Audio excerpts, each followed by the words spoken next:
Fundamental change, I think, is the citizen that's involved. And I really mapped it out from, at one point in time, I thought it was such an ambition. Why do you complain, for instance, come election time, that you have such a dearth of choices? Why don't you take the active role? When you see in your community somebody worth supporting, why do you not get this person into a situation where he becomes part of your choice? But that, of course, was wishful thinking. But in this particular context now, we do have people who are the ones nurturing my candidacy. I did mention that all of my opponents have already been campaigning for the past 2 years. How do you compete with them? But in various surveys, we managed to run in the forefront by multiples from our nearest opponent. And I credit the people really pushing for this candidacy rather than I, as a candidate, pushing for my candidacy to begin with.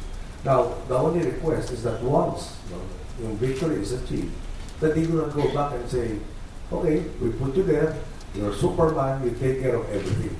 That, I think, will retard all of the progress that we need. So, what is my contribution? If I'm the focal point of this energy and this life and this movement, then I will want to nurture it so that they do become the active members in the governance aspect of it.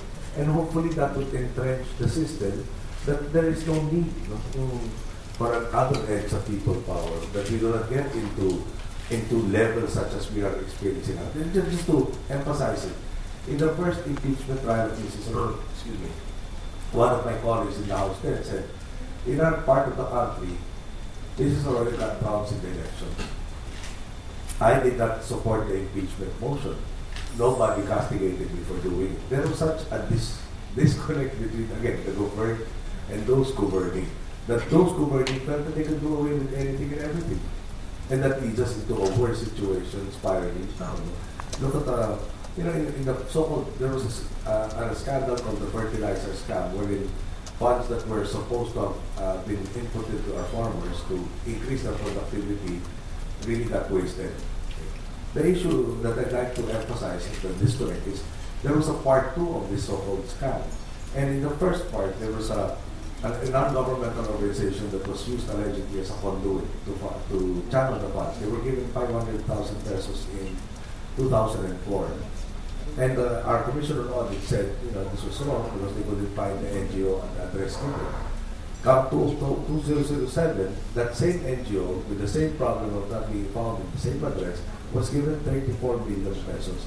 There was no resolution of the first one. They were allowed to get a new releases with a very significant increase in the allocation, which I think in your culture they would say, so what, if you caught us, then we're gonna do this and in your face. And again, this administration is so confident that we can do anything we want and nobody will get mad and we will not have to pay for any of this.